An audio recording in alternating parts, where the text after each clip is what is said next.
Hello viewers, I'm Simon Preston and this is Reggae Boys Commentary. Now, a lot has happened over the past couple of weeks, hasn't it? Wow, a lot of drama.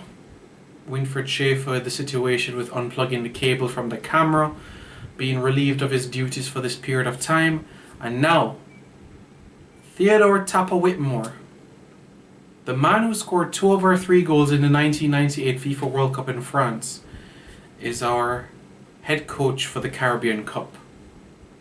Nothing has been said as yet what has happened to Coach Schaefer, but what we do know is that Theodore Tappa Whitmore will be head coach for these Caribbean Cup matches, and he'll be assisted by Jerome Waite. So that's how things are at the moment, and the squad for the Caribbean Cup has actually been announced as well, so I'm going to read that for you, the list of the players. The bulk of the squad is a mixture between the locals players and players from the MLS.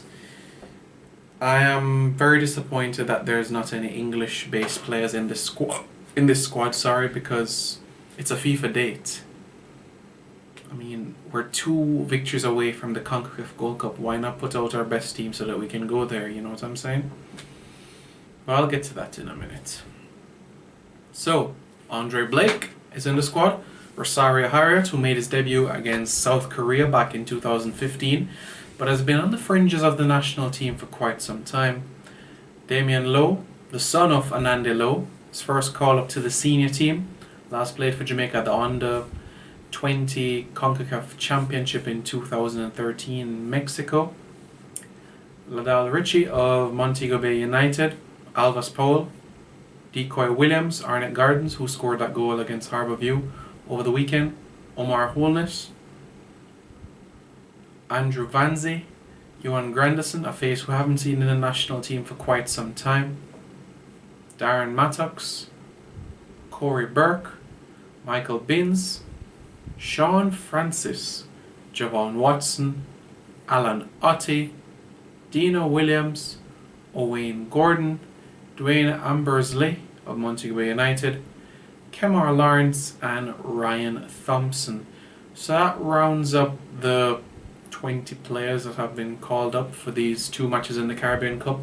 Just a reminder, Jamaica will be playing against Suriname in Jamaica on October the 5th, and then they'll play against Guyana 6 days later in Guyana. Very interesting set of matches.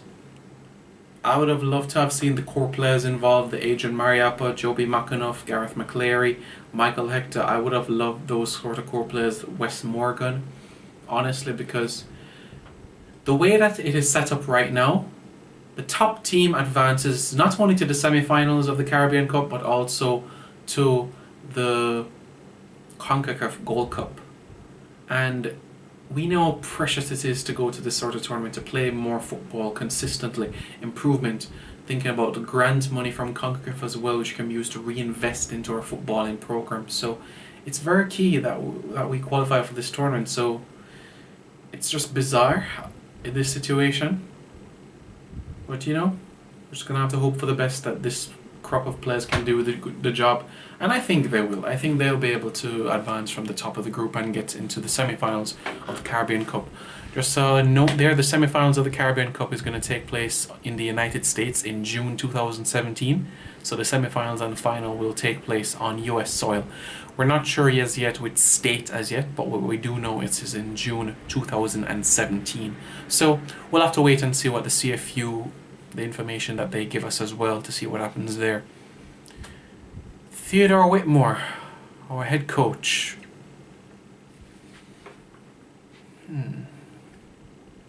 How do we interpret this one? Well, here's a positive. Theodore Whitmore has never lost to a Caribbean Cup team as head coach of Jamaica. His first match in charge of Jamaica came in 2007. November 18th, 2007 to be Pacific, beating El Salvador 3-0. 3 days later, beat Guatemala 2-0. And then in came Rennie Samoes in 2008.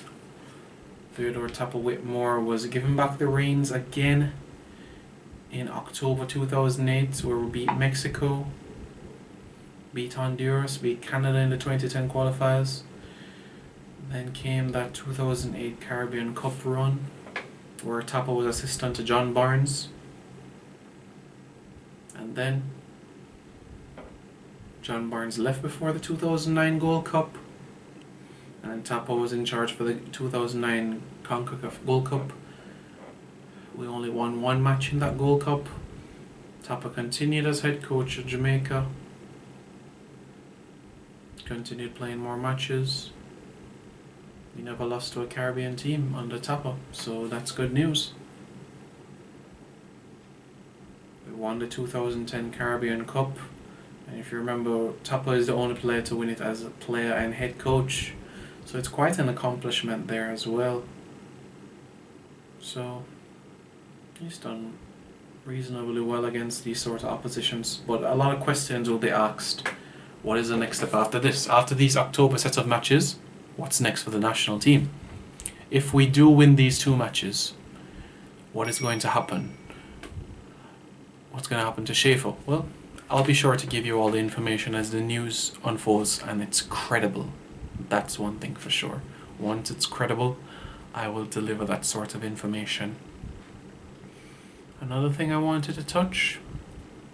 So, basically, if we finish second in that group, we'll put ourselves in a very difficult sort of decision. Yes, we'll have a second bite of the cherry to go to the CONCACAF Gold Cup, but it's going to be very difficult because of the four groups, 3 of the 4 best second place teams will go into a playoff against each other. Everybody will play each other, and the top team from that sort of mini playoff of 3 teams will play off against the 5th place team from the UNCAF or Central American region, and we really don't want to put ourselves in that sort of predicament. Who knows who we could face in a home and away series? Could it be Honduras, Guatemala, El Salvador, Panama, Costa Rica, Belize? We don't want to put ourselves in that predicament.